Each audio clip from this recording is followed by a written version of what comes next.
Welcome everybody to today's session. Today we have Adeline Miss as a resource person. Today she is going to train us on a topic of adopting inclusive practices in classroom. So I request all of you to listen her carefully and I request her to start this session. Ma'am, please start. Thank you so much, Shyam sir. Myself, Adeline Latra from Payesh Mission School, and I will tell you on the topic adopting inclusive practices in classroom. As we all know that children that learn together, learn to live together. जैसे वो लोग साथ में पढ़ेंगे तो वो लोग साथ में रहना भी चाहेंगे और हम लोग ऐसे भी जानते हैं कि स्कूल इज मस्ती की पाठशाला. Before going on the topic, let's see the short video. So.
Mentally retarded due to special aid to the body.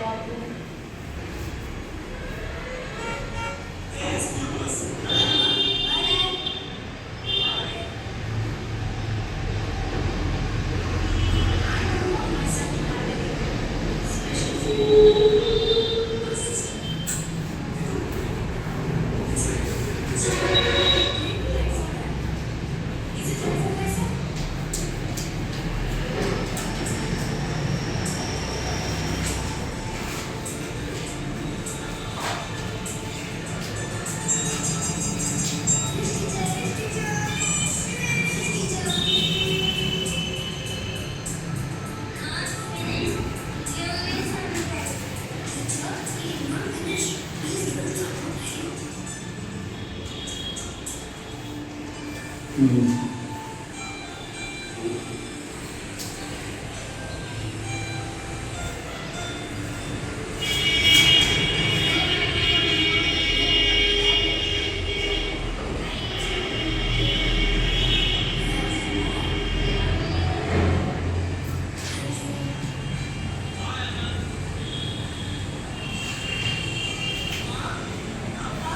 is my new friend, Tanushka.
तो आप लोग देख कर एक शॉर्ट वीडियो जिससे दिखता है हम लोग को एक छोटा सा बच्चा तो जाते फर्स्ट स्कूल में जाता है तो उसको एडमिशन नहीं मिलता है, लेकिन जब वो सेकंड स्कूल में जाता है तो उसको सारा देख के वो टीचर एडमिशन ले लेता है और उसका एक फ्रेंड होता है आनंद जो उसको हमेशा हेल्प करता है। तो हम लोग को भी ऐसे क्लास में इंक्लूसिव मतलब भी होता है, समावेशी सबको ध्यान में रखते हुए चलना है। जैसे फर्स्ट इंटीग्रेशन एक्सक्लूजन था, फिर सेग्रीगेशन हुआ, फिर इंटीग्रेशन, देन हो गया हमारा इंक्लूसिव। तो इंक्लूसिव मतलब भी हो गया हमारा समावेशी, ठीक है। तो पहले जाने से पहले हम लोग जानेंगे कि what does inclusive education mean. तो इंक्लूसिव एजुकेशन मतलब क्या होता है? Inclusive education is defined as, so slide है इसमें।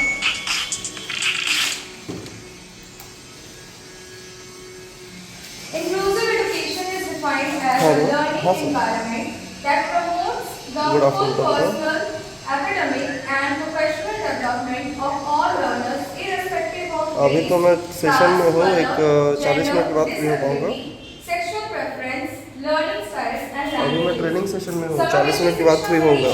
learning environment होना चाहिए और promote करना चाहिए। हाँ, तब तक आप इंडोर स्टेडियम में ठहर जाइए, ठीक है। कभी परवाह किए बिना क्लास हो, जेंडर हो, कलर हो, ठीक डिसेबिलिटीज हो, सेक्सुअल प्रेफरेंस को भी सब चीज़ को छोड़ के हम लोग को उसको शामिल करना चाहिए हमारे एजुकेशन में। अगर हम लोग शामिल नहीं कर पाएंगे तो वो बच्चे कहाँ जाएंगे? तो हम लोग को उनको कोऑपरेट करना चाहिए और उनके लिए एक सेंसिटिविटी शो करना चाहिए ताकि वो लोग भी उस स्कूल में एडमिशन ले पाए और साथ ही साथ अपने दोस्तों के साथ पढ़ पाए। Sir next slide.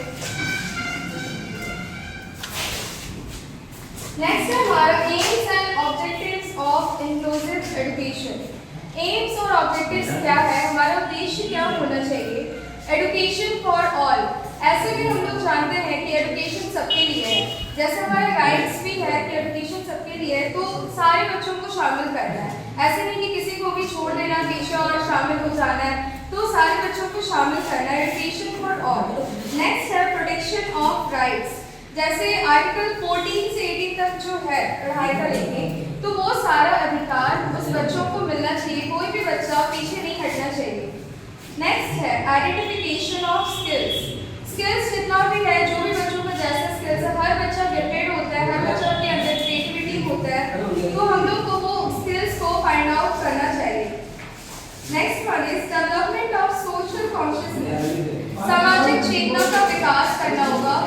बच्चे अपने घर से तो सीखते हैं लेकिन अपने सोशल नेबर से भी सीखते हैं, तो हमें वो सब भी डेवलप करना होगा। To prepare for new challenges, दिन पे दिन हर दिन न्यू चैलेंजेस होता है टीचर्स के साथ भी और स्टूडेंट के साथ भी, तो हमें वो सारे चैलेंजेस को एक्सेप्ट करके आगे बढ़ते रहना है। डेवलपमेंट ऑफ ब्रदरहुड, भाईचारे का विकास भी करना है हमें। To improve quality of education, तो हमें गुणवत्ता शिक्षा, गुणों का विकास करना है, तो वो सारा रिस्पॉन्सिबिलिटी टीचर्स भी होता है। हम सारे टीचर्स को, वो सारे बच्चों को ऐसे देखना है कि ताकि उसको सिंपैथी नहीं दिखाना, उसके अंदर एम्पैथी होना चाहिए ताकि उनके दर्द को समझ सके। अगर कोई बच्चा विकलांग है तो हमें वैसा ट्रीट उसको अलग नहीं करना है, साथ साथ वो लोग को भी शामिल करना है ताकि वो लोग को एक अलग सा फील ना हो सके। अगर क्लास में, हमारे क्लास में कोई भी बच्चा बैठा हुआ है जिसके पैर से वो चल नहीं पाता, दो पैर सही सलामत नहीं है, खेल नहीं पाएगा, तो ऐसा नहीं कि उसको अलग से कहीं पे हम लोग को ग्राउंड ले जाकर छोड़ देना है, या फिर वो नहीं जा सकता क्लास में, हम लोग को नहीं छोड़ना है, उसको भी लेके जाना है, हम लोग को उसको भी शामिल करना है, कोई ऐसा गेम खेलना है ताकि वो भी प्ले कर सके और वो भी इंजॉय कर सके। जैसे अगर प्रोग्राम में कुछ कंडक्ट हो रहा है स्कूल पे, तो हम लोग को ऐसे उसको कुछ एंकरिंग करने के लिए हो या फिर कोई भी चीज़ के लिए, ताकि वो शामिल हो और साथ साथ खुश हो पाए। हमें ऐसा नहीं है कि उसको स्कूल में एडमिशन तो ले ले लेकिन कोई फैसिलिटीज़ नहीं है स्कूल पे, तो वो सारे फैसिलिटीज़ भी स्कूल में होने चाहिए, साथ साथ डिफरेंशिएट भी नहीं करना चाहिए हमें।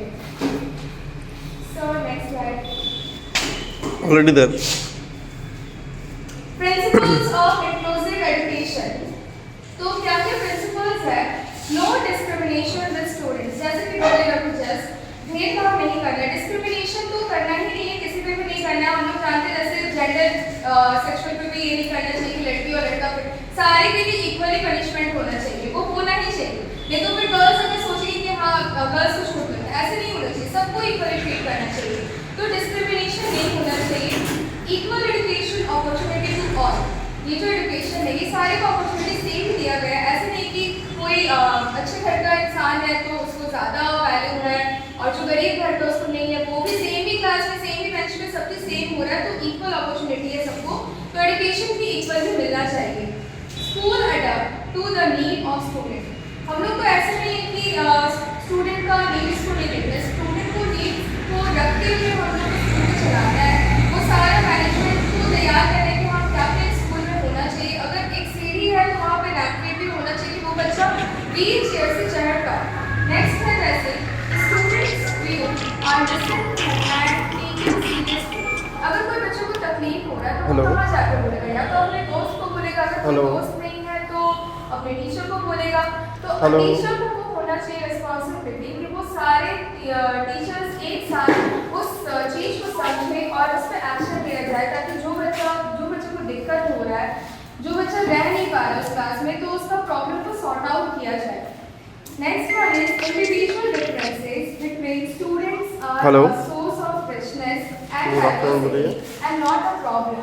ऐसा नहीं है कि हम लोग को अच्छा पहुंचे हुए हो वहाँ पे कविता मैम होंगी, देखो जैसे हम लोग के बाहर से बहुत सारे टीचर्स आए हैं, तो कोई मगही में बोलता है, कोई दूसरे लैंग्वेज में बोलता है, तो हम लोग ऐसा नहीं कि उनको पनिशमेंट करना है या फिर डांटना है, जरूरी थोड़ी ना कि सारे बच्चे प्रोग्राम देखते जा सकते हैं, पॉसिबल ही नहीं है।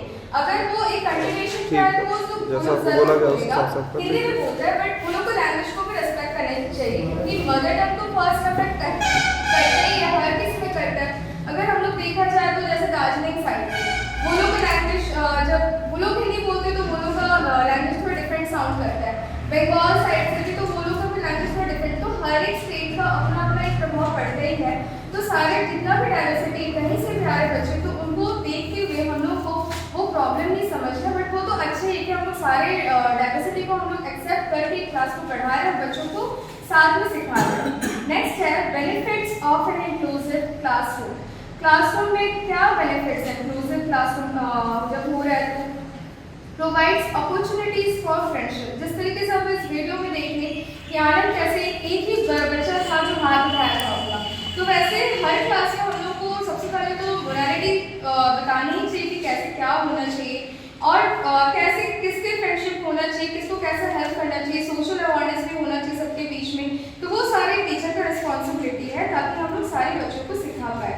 तो अपॉर्चुनिटीज होना चाहिए बच्चों पे भी कि हाँ वो सबको फ्रेंडशिप कर सके, ताकि वो जो अकेला हो रहा है बच्चा वो अकेला ना रह के अपने फ्रेंड्स के साथ भी वो हंसे। जैसे दूसरे बच्चे भी जो नॉर्मल है वो लोग कर सकते हैं, तो भी हंसे। Increasing Hello. social opportunities. हाँ, नमस्कार, Social बोलिए मैम। opportunities को भी increase करना चाहिए। इससे increases होता है social opportunities, increases उसका भी मैं parent श्योर नहीं बता involvement. सकता हूँ मैं, ऐसा उनको नहीं शाम है भी कि हो सकता parent है। को दुखी होना चाहिए कि जैसे अगर बच्चे प्रोग्राम, उसके हाँ पैसे हैं, प्रोग्राम का जिस तो तरह से शेड्यूल होगा वहाँ पे बच्चों उस हिसाब से होगा। बच्चों को आपने जो भी प्रॉब्लम है हमको उनका पूरा चेक करना चाहिए कि कैसा कैसा है, उसमें क्या क्या प्रॉब्लम है। साथ ही साथ उसके पेरेंट भी इन्वॉल्व होते हैं उसके, हाँ, information आ जाएगा आपको। पेरेंट भी कहीं ना कहीं निराश हो जाते हैं कि हाँ, जैसे यहाँ पे देखते थे कि फर्स्ट टाइम जो वो स्कूल में ना, अभी हम लोग ट्रेनिंग सेशन में हैं, हम लोग जाएंगे बाद, थोड़ा देर बाद जाएंगे। वो सेकंड टाइम फिर गए। अब अगर सारा स्कूल बंद हो जाएगा तो ये बच्चे जाएंगे कहाँ? जो डिसेबिलिटीज है, जो स्पेशल चाइल्ड बोला जा रहा है, तो वो बच्चे जाएंगे कहाँ? वो स्कूल में ही आएंगे पढ़ने के लिए। ऐसा तो नहीं है कि उसके लिए स्कूल अलग से प्रिपेयर हो, तो सेग्रीगेशन हो जाएगा। तो पेरेंट इन्वॉल्वमेंट भी होता है इसमें, इम्प्रूव्स चाइल्ड्स कॉन्फिडेंस। अगर जो बच्चे वैसे हैं तो हर एक बच्चे के अंदर कुछ ना कुछ क्रिएटिविटी तो है, तो हर एक किसी का कॉन्फिडेंस लेवल भी इंक्रीज होता है। Students develop empathy and sensitivity to people who are different from them. तो सेंसिटिविटी और एम्पैथी भी शो होता है। अगर जैसे हम कभी कुछ बोले कि हाँ तुम अगर एक पैर में चल सकते हो तो चल के दिखाओ, या फिर थोड़ी देर के लिए वैसे रहो, तो उनको क्या होगा? दर्द होगा, वो कुछ काम नहीं कर पाएंगे। तो हम लोग वैसे शो कर सकते कि समझो आप उसको कितना दर्द हो रहा होगा, या फिर वो काम नहीं कर पा रहे। अगर कोई मजाक हो रहा था तो हमको वो बताना पड़ेगा एक्टिविटी के थ्रू कि अगर आप उसकी जगह में रह के देखो तो आपको क्या लगेगा, वो आप फील करो। सेंसिटिविटी होना चाहिए ताकि वो लोग भी समझ पाए एक दूसरे को। It provides teacher with lots of creative ways to include problem solving and teamwork in their lessons. हम लोग भी जैसे जाते हैं स्कूल में तो सबसे पहले होता है लेसन प्लान। टीचर्स का फर्स्ट चीज ही होता है लेसन प्लान। तो लेसन प्लान हम लोग करते ही इसलिए कि ताकि सारे बच्चों को मद्दे में रखते हुए हम लोग अपना काम करें और आगे बढ़ाए लेसन को। तो हम लोग को जैसे हम लोग क्वेश्चन पेपर भी सेट करते हैं, तो ऐसा नहीं कि सारे क्वेश्चन पेपर हार्ड रहता है, मॉडरेट भी रहता है, उसमें सिंपल भी रहता है। तो हम लोग सारे बच्चों को इंक्लूड करके ही वो क्वेश्चन पेपर सेट करते हैं, और इसी वजह से ऑब्जेक्टिव मार्क्स अभी जैसे 1 मार्क्स MCQ वाला रखा गया है। किसके लिए रखा गया है? वो जो वीक स्टूडेंट हम लोग जो बोल रहे हैं, टैग लगा दी वीक स्टूडेंट का, उनके लिए रखा जाता है ये सब। तो टीचर्स क्रिएटिव होने चाहिए कहीं ना कहीं, और वेल ट्रेन्ड टीचर्स होने चाहिए ताकि वो सारे प्रॉब्लम को सॉल्व कर सके और एक टीम वर्क के रूप में वो काम को कर सके। Pupils can respect the different diversities from which they are coming from. तो डिफरेंट डाइवर्सिटीज, अगर जैसे आज ही हमारे स्कूल में अगर जैसे कोई बाहर से आएंगे तो ऐसा नहीं कि उसको उस जगह के लिए मजाक उड़ाया जाएगा, या फिर हम लोग भी जैसे बिहार में आकर पढ़ा हुआ तो ऐसा नहीं कि बिहार का मजाक उड़ाया जाएगा। हम लोग एक दूसरे को रेस्पेक्ट करना चाहिए, हर एक कल्चर को रेस्पेक्ट करना चाहिए, और उस रेस्पेक्ट के साथ हम लोग को आगे बढ़ना चाहिए। Most important thing is segregation should be avoided. Segregation को अवॉइड करना है। Segregation is against the law of nature. So please next slide.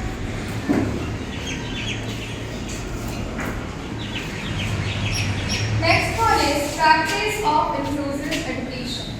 Practice कैसे करना है? The practice of developing inclusive schools involves understanding inclusion as a continuing process, not a one-time event. ऐसे नहीं कि एक बार किए, एक साल के लिए किए, और फिर अगर देखा जा रहा है एजुकेशन सिस्टम हमारा जो स्कूल है वो लो हो रहा है, तो ऐसे नहीं कि उसको छोड़ देना, हार नहीं मारना, उसको तो और डेवलप करना हम लोगों को, कि ताकि कभी ना कभी वो डेवलप हो पाए और वो स्कूल का भी नाम हो सके कि हाँ इसमें ऐसे सारे बच्चे भी पढ़ते हैं और उनको भी ध्यान रखा जाता है, वहाँ के टीचर्स अच्छे हैं। तो ये सबको ध्यान में रखते हुए इसको कंटिन्यू प्रोसेस में रखना चाहिए। नेक्स्ट है strengthening and sustaining the participation of all students, teachers, parents and community members in the work of school. जो भी हम लोग काम कर रहे हैं सारे का पार्टिसिपेशन होना चाहिए। ऐसे में हम लोग जानते हैं कि एक्टिव पार्टिसिपेशन होना चाहिए, ना कि पैसिव। टीचर को फैसिलिटेट के रूप में होना चाहिए। तो यहाँ पे पार्टिसिपेशन सबका होना जरूरी है, जैसे स्टूडेंट का भी, टीचर्स का होना, पेरेंट्स का होना, और जो भी कम्युनिटी मेंबर्स हैं वो सारे का होना जरूरी है। Restructuring cultures, policies, practices in schools to respond to the diversity of peoples with their locality. जितना जो भी कल्चर्स पॉलिसीज है वो सबको ध्यान में रखते हुए हम लोग को स्कूल में रखना चाहिए।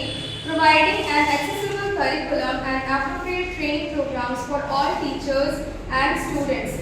करिकुलम में appropriate training programs होना चाहिए टीचर्स और स्टूडेंट्स के लिए, सारे के लिए, ताकि सारे कोई हर एक अपना अपना स्किल्स को दिखा सके। Identifying and providing support for staff as well as students.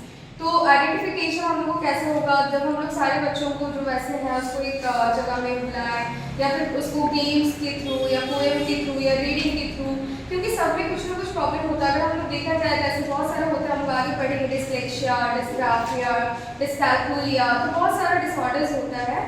तो वो सबको हम लोग को आइडेंटिफाई करना है। तो हम लोग कब करेंगे वो आइडेंटिफाई? जब हम लोग क्लास में लेसन प्लान के थ्रू हम लोग जाएंगे और पढ़ाएंगे बच्चों को। हम लोग अगर बोर्ड वर्क करवा रहे हैं या फिर ड्राइंग करा रहे हैं, उसमें भी हम लोग को पता चलता है कि कौन बच्चा कैसे क्या कर रहा है। Next one is special considerations bye teaching children with special needs.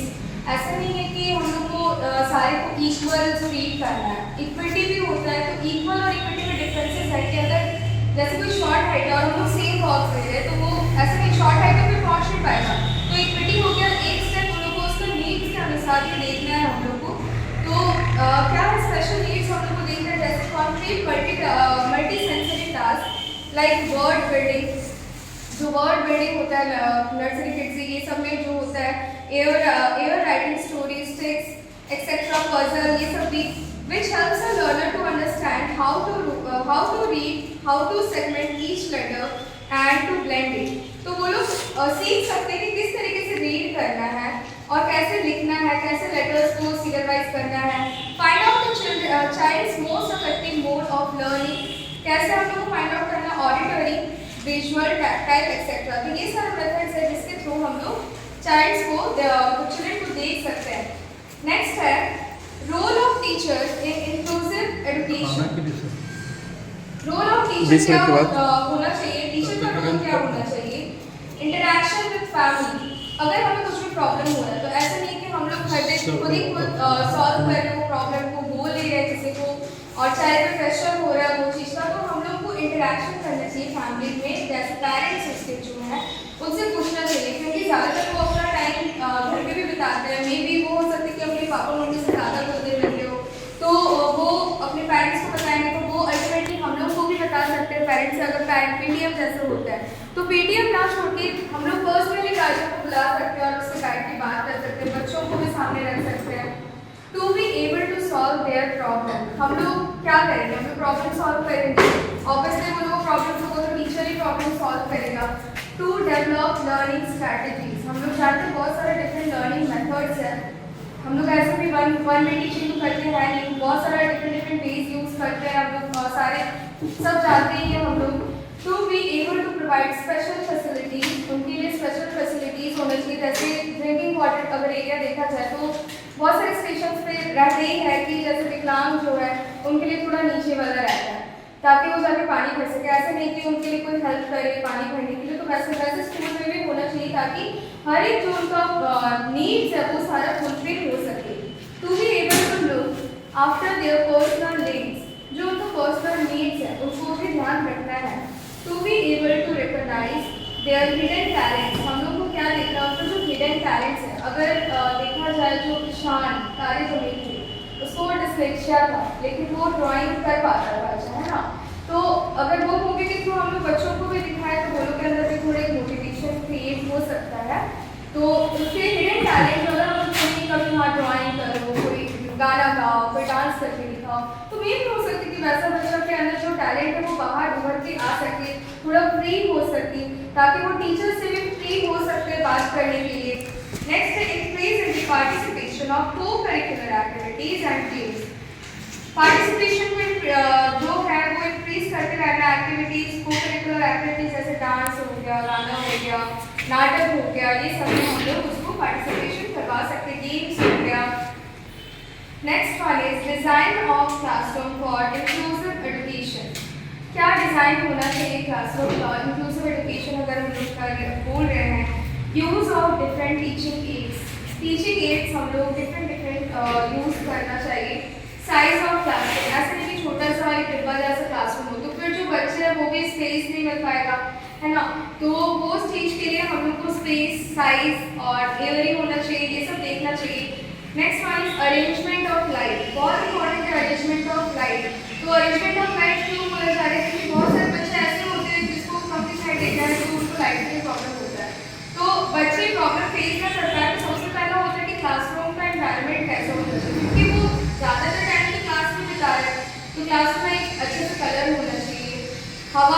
आवाज़ होना चाहिए, लाइट आना चाहिए, बेंच सही होना चाहिए, क्लासरूम डेकोरेटिव होना चाहिए, तो वो पॉजिटिव वाइब्स देते हैं।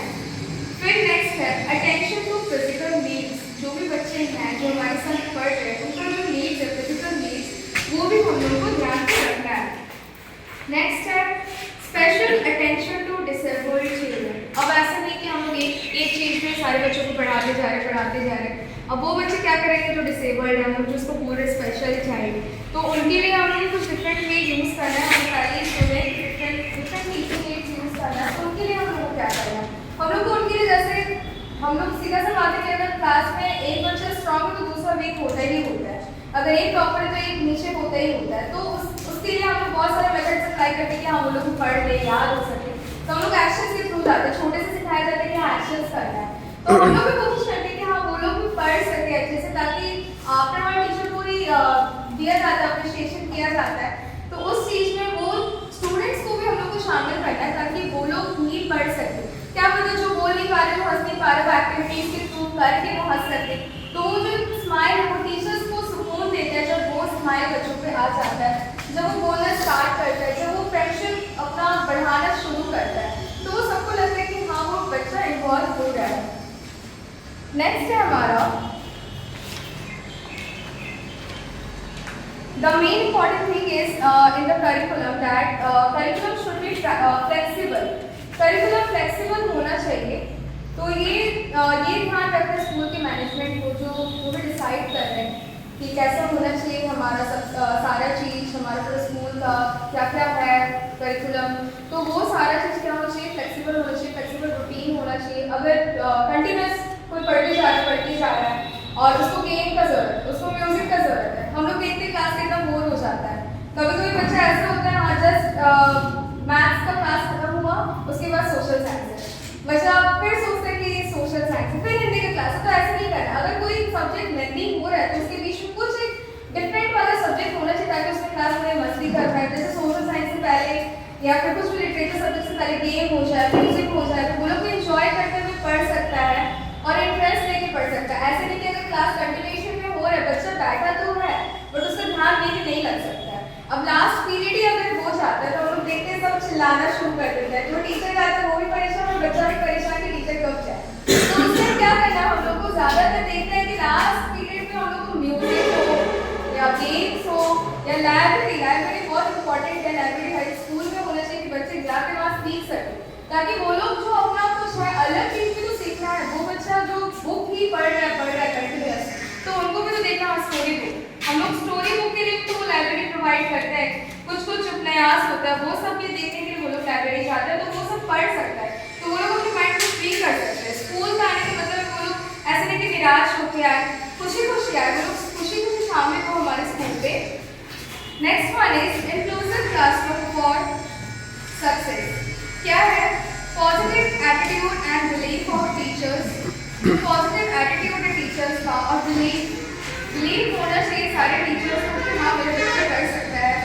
जैसे कि गणेश सर है, गणेश सर बहुत अच्छा पढ़ाते हैं हमारे यहाँ, तो हम लोग सब जानते हैं कि सर का तारीफ हमेशा हर बच्चा पे होता है और सर का सब्जेक्ट बहुत अच्छा जाता है। जैसे हम लोग सुने एग्जाम बहुत अच्छा गया है, और भी है सर लोग सारे जितने हैं नाम भी जानते, मैथ्स के मनोज सर का भी तारीफ होता है। तो ऐसे ही होना चाहिए ताकि बच्चे तारीफ कर सके, और तभी हम लोग को अच्छा लगता है जब बच्चे से तारीफ सुनना पसंद आता है।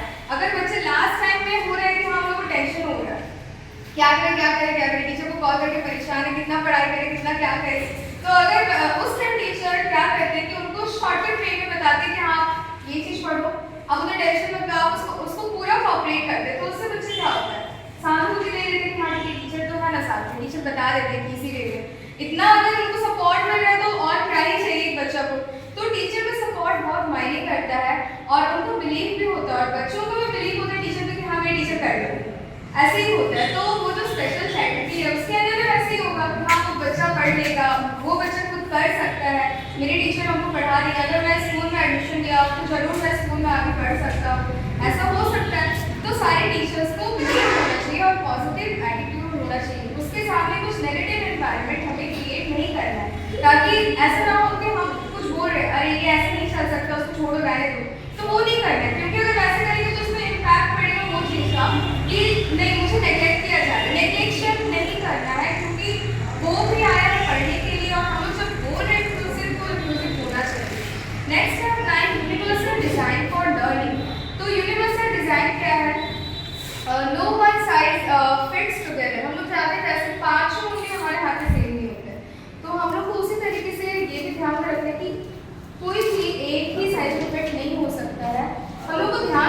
सारे के नीड्स को फुलफिल कर रहा है, different setup should be there. जैसे बोले डिफरेंट सेटअप्स वो होना चाहिए सारे बच्चों के लिए। अगर जैसे हमारे क्लास में कोई बैठा हुआ है, कोई बच्चा बैठा हुआ है जिसको देख नहीं सकता, तो सुन नहीं सकता है, तो हम लोग को ऑडियो विजुअल क्लास उसके लिए लेना चाहिए। जैसे कोई देख नहीं सकता तो ब्रेल स्क्रिप्ट वो यूज करना चाहिए ताकि वो पढ़ सके, ऐसे नहीं कि उसको नेग्लेक्ट हो सके। नेक्स्ट है flexible curriculum, transaction and innovative pedagogy. तो इनोवेटिव जो हम लोग का तरीका होता है पढ़ाने का, वो सारा चीज हम लोग को अच्छे से करके एनरिच करिकुलम होना चाहिए।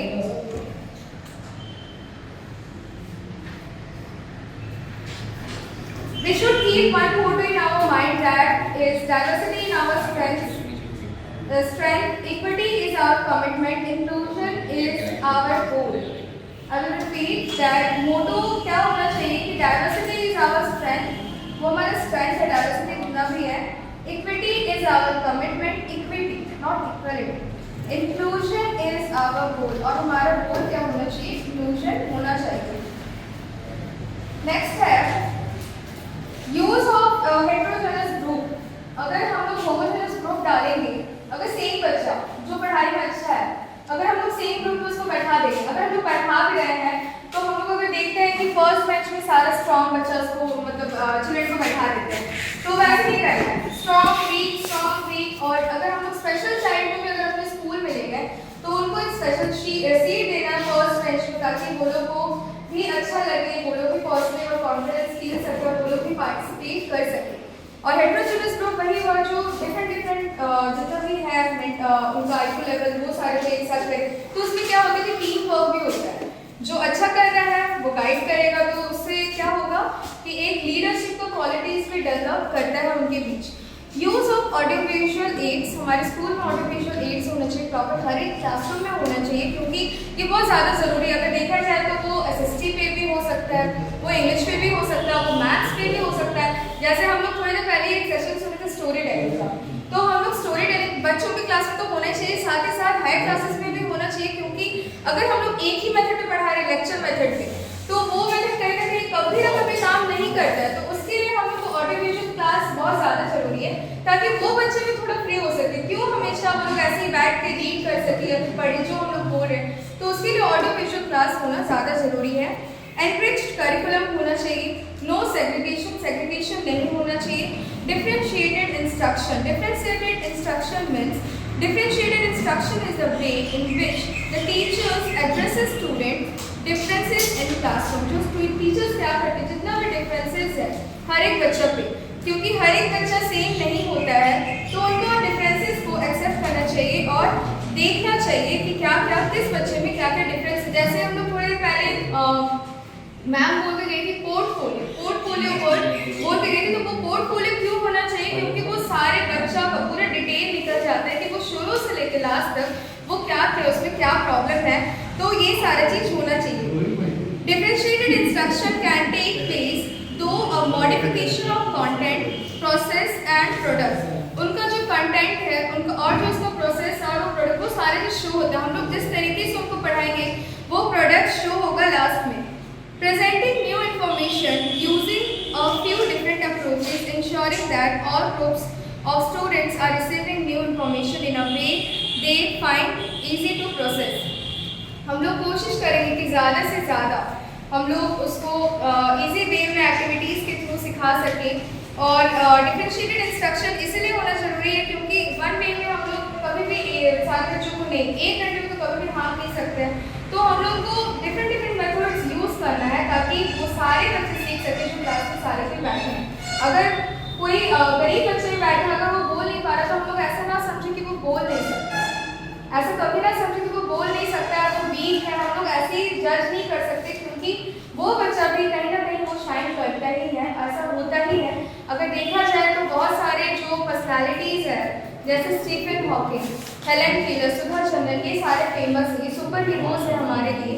तो ये सब एग्जाम्पल्स देके भी हम लोग इनकरेज कर सकते हैं सारे बच्चों को।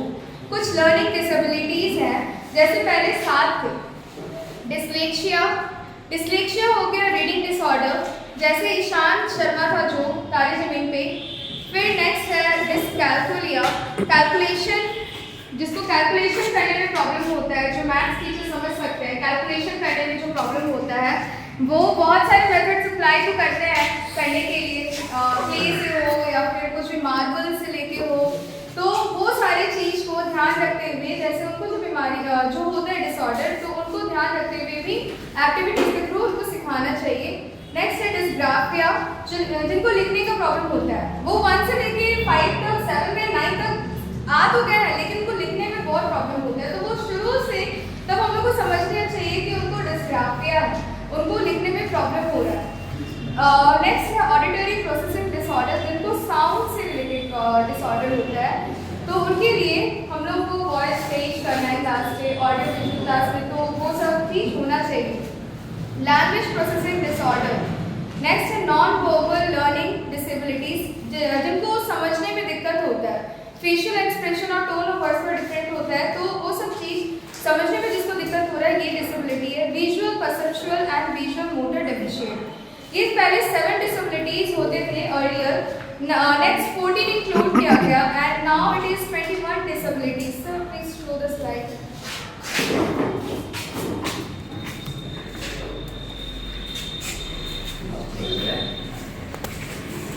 आप देख सकते हैं यहाँ पे 21 डिसेबिलिटीज है। फर्स्ट है जैसे लोकोमोटर डिसेबिलिटी, क्लियर नहीं दिख रहा होगा, लेकिन फर्स्ट है जैसे लोकोमोटर डिसेबिलिटी, हाथ या पैर अथवा दोनों की दिव्यांगता या लगभग कह सकते हैं, हाथ या पैर कट जाना, फिजिकल डिसेबिलिटी है।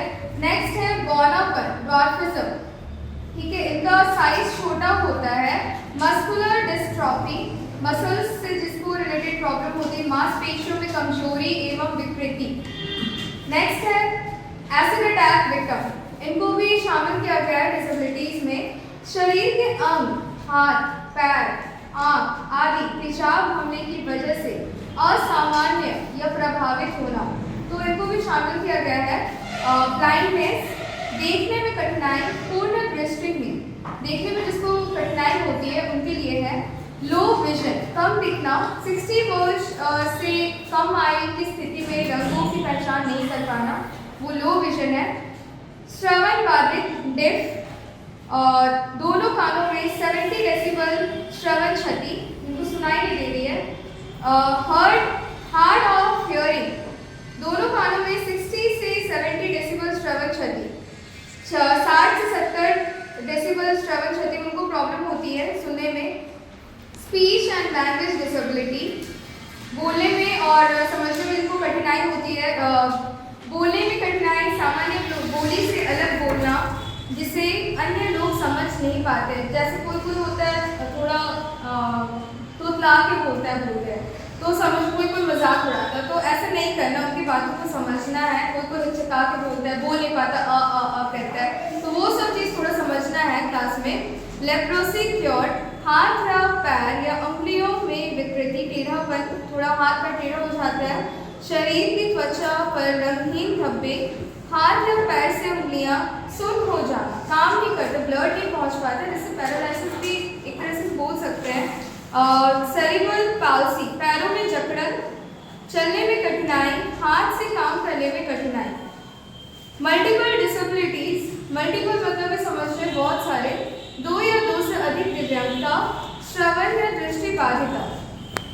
नेक्स्ट है इंटेलेक्चुअल डिसेबिलिटी, बौद्धिक दिव्यांगता, बौद्धिक कार्य एवं अनुकूल व्यवहार में कमी। नेक्स्ट स्पेसिफिक लर्निंग डिसेबिलिटी, भाषा बोलने या लिखने की कमी। डिस्लेक्सिया, डिस्ग्राफिया, डिस्कैल्कुलिया एवं विकासात्मक अफेशिया, अफेशिया भी है इसके शामिल, तो ये सारा लर्निंग डिसेबिलिटी से ही है। ऑटिज्म, किसी कार्य पर ध्यान केंद्रित करने में कठिनाई, आंखें मिलाकर बात ना कर पाना, गुमसुम रहना, ये ऑटिज्म में होता है। नेक्स्ट है मेंटल इलनेस, अस्वाभाविक व्यवहार, खुद से बातें करना, मति भ्रम है, गुमसुम रहना, ये सारा हो गया मेंटल इलनेस। मल्टीपल स्क्लेरोसिस, दिमाग एवं रीढ़ की हड्डी के सामान्य में परेशानी, जिनको नर्व से रिलेटेड प्रॉब्लम होता है वो सारा इसमें आ जा रहा है। पार्किंसंस डिजीज, हाथ पांव की मांसपेशियों में जकड़न, तंत्रिका तंत्र प्रणाली संबंधी कठिनाई, ये भी नर्व में प्रॉब्लम है। नेक्स्ट है हेमोफीलिया, ब्लड से रिलेटेड है। चोट लगने पर अत्यधिक रक्तस्राव, रक्त बहना बंद नहीं होना, बहुत ज़्यादा ब्लड फ्लो होता है। थैलेसीमिया, खून में हेमोग्लोबिन की विकृति, खून की मात्रा कम होना, खून की मात्रा इसमें कम हो जाता है। लास्ट है सिकल सेल डिजीज, खून की अत्यधिक कमी, खून की कमी से शरीर के अंग अवयव खराब होना। तो ये सारा डिसेबिलिटीज था। तो thank you everyone for listening me. If you have any queries, then you can ask me.